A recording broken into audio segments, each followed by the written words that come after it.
Yun 'no, sarap ng ano, ng nasa ilalim ng puno ano, presko at,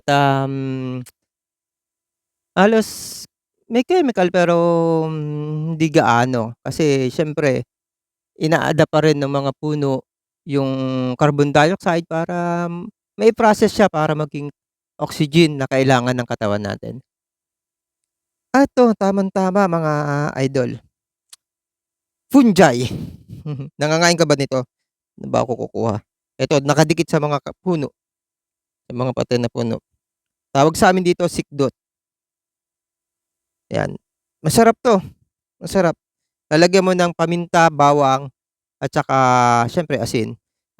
Tumutubo siya sa mga patay na puno na tulad ng, sampalok, ah, mangga, ano, ah, dun sa ito bangkal, tumubo din sa bangkal, oh, 'yan.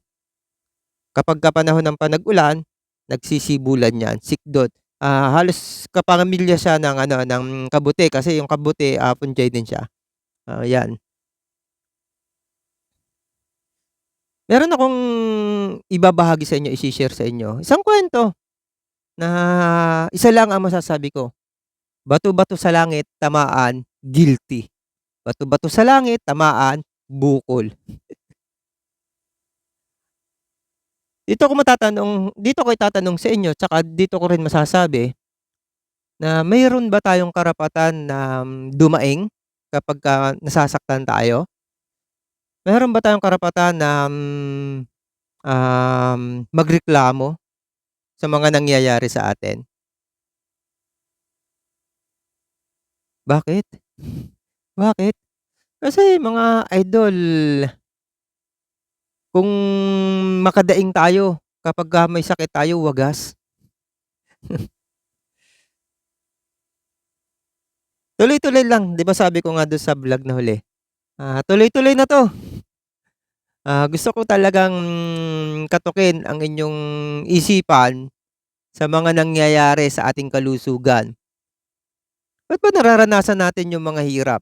Ba't ba nararanasan natin yung maagang pagkakaroon ng mga karamdaman? Bakit nararanasan natin na ang hirap gamutin ng mga sakit na pumapasok sa atin? I think, kailangan lang natin ng matinding pang-unawa.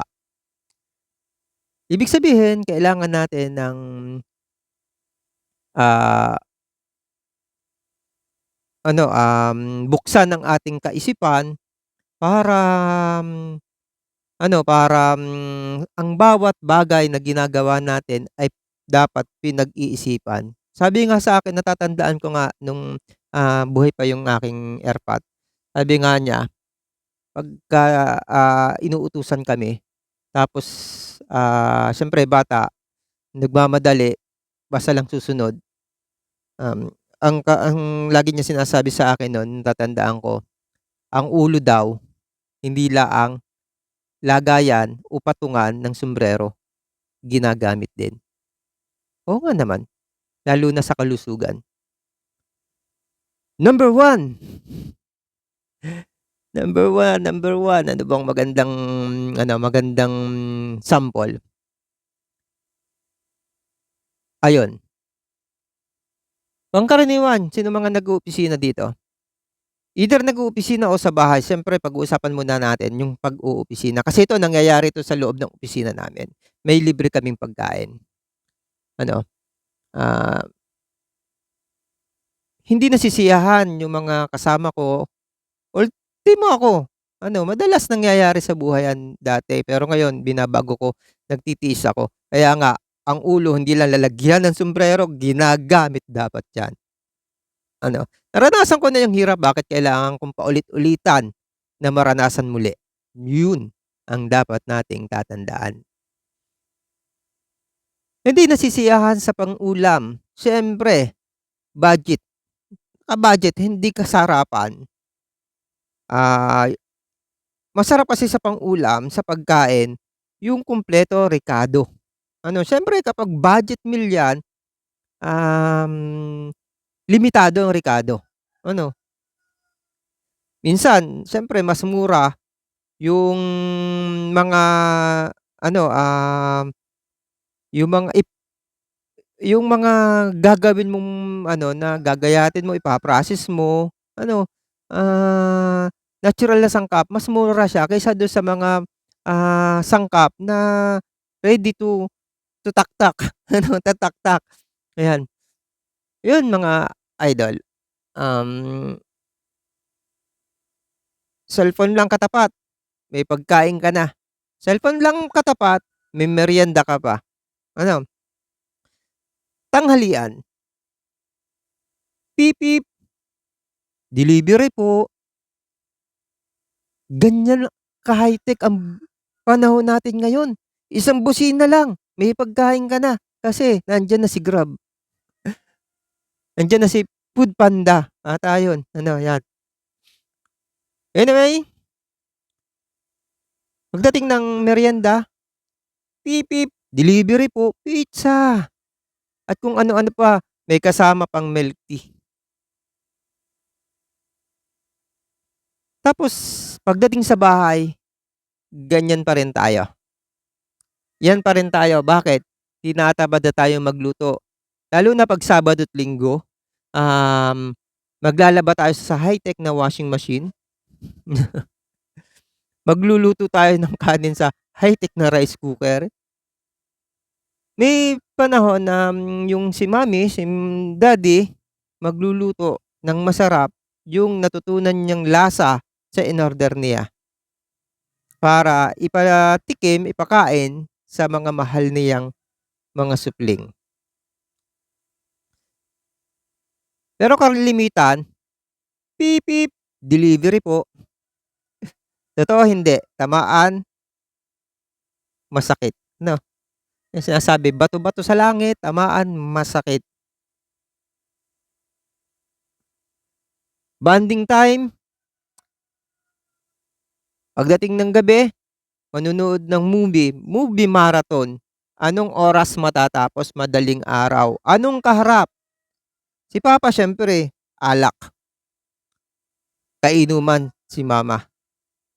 Si anak, malamang ano 'yan, juice 'yan o kaya, milk tea, siyempre may ref o kaya shake with chichirya. Biyernes pa lang, bago umuwi sa bahay, nasa grocery na, bili na ng maraming chichirya kasi may movie marathon. Habang nanonood ng TV, sa malaking screen, may kapit pang cellphone, siyempre basta may kaugnayan sa cellphone pa rin.